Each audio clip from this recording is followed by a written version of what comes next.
But doctor साहब the question is कि यहाँ आपने पीएमएलएन से बात कर ली, पीएमएलएन ने कमिटमेंट दे दिया, आपने कहा 26वीं आईनी तरमीम पास हो ना हो 27वीं तो जरूर होनी है, 26वीं पे नंबर लग गया। मुझे इसलिए यकीन है कि 26वीं से आईनी तरमीम पास हो रही है। देखिए मुझे नहीं पता 26वीं पे तो पीटीआई ने एक स्टैंड और पोजीशन ली है, हाँ।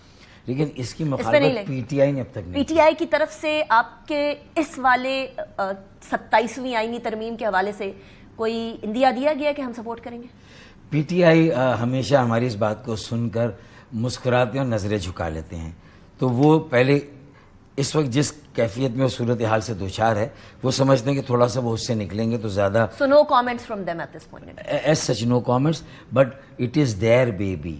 They are one of the biggest advocates like MQM for this devolution of power and authority to the third tier of democracy, which is the primaries of democracy, which is the academy for the higher level democracy. PTI की बात भी होगी doctor साहब, PMLN की बात भी हो गई, बलोच जमातों की बात भी हो गई। असल मसला वहां आता है जहां वफाक में पीपल्स पार्टी के साथ बैठते हैं लेकिन सूबे के अंदर पीपल्स पार्टी के साथ नहीं बैठे होते। क्या उनसे मुलाकात होकर हामी आ गई, आनी है या कोई इम्कान नहीं? देखिए पीपल्स पार्टी भी कब तक लाड़काना, नवाबशाह, कश्मोर, जैकबाबाद, दादू, बदीन, इन शहरों के नौजवानों को मौका नहीं देगी कि वो वहाँ काउंसिल में आके बाइख्तियार, बावसीला और एक मौसर निज़ाम के जरिए लाड़काना के लोगों की खिदमत करें। बात हुई है नहीं डॉक्टर साहब? बिलाल भुट्टो जब आए थे आसिफ अली जरदारी साहब के लिए वोट मांगने, तो जब हमने अपने इस बिल का तस्करा किया और इसकी जो कंटेंट है उसके बारे में आगाह किया, he found it very interesting. उसने कहा मैं तो ऑक्सफोर्ड से पढ़ा हूँ और वहाँ तो मैंने देखा है कि हर जगह ये सिस्टम है।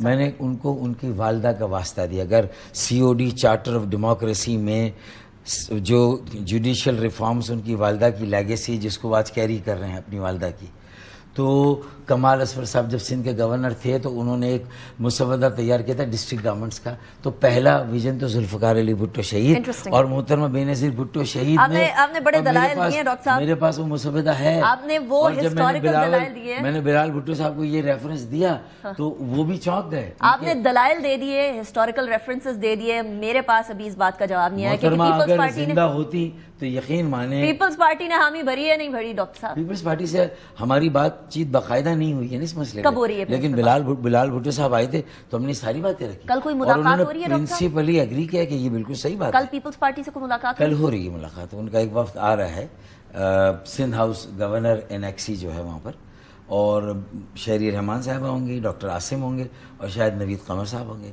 हमारे यहाँ से गवर्नर साहब होंगे, मैं होंगे और अमीनुल हक सुबह आ रहे हैं स्पेशल कमेटी के, हम 3 लोग होंगे। एक्सपेक्टेशन क्या है? कोई नेगोशिएशन होगी या डायरेक्ट हामी आ जाएगी? वो अपना भी उन्होंने बिल भी तो दिया है ना, जिसमें उन्होंने हाई कोर्ट के भी साथ भी प्रोविंशियल जो है कॉन्स्टिट्यूशनल कोर्ट्स बनाने की भी बात की अपने। गिव एंड टेक होगा? गिव एंड टेक तो नहीं होना चाहिए, उन्होंने जो बात की वो भी सही है कि लोड हाई कोर्ट पर भी, अगर सुप्रीम कोर्ट के बोझ को आप कम कर रहे हैं और एक वफाकी आईनी अदालत बना रहे हैं तो एक सूबाई आईनी अदालत भी बनाने की। डॉक्टर साहब दिस मेक्स मी थिंक कि पीपल्स पार्टी, आप ये एक्सपेक्ट कर रहे हैं कि पीपल्स पार्टी कहेगी कि आप 26वीं आईनी तरमीम पे हमारा मन्नोअन साथ दें, हम आपका 27th आईनी तरमीम पे साथ देंगे। Is that so? देखिए ना मैं ये एक्सपेक्टेशन रखूंगा ना शायद वो ही एक्सपेक्टेशन, वो अपनी बात करेंगे हम अपनी बात करेंगे, फिर उसके बाद ये होता है कि हम दोनों पॉलिटिकल पार्टीज हैं। राइट, डॉक्टर फारूक सत्तार साहब, थैंक यू वेरी मच।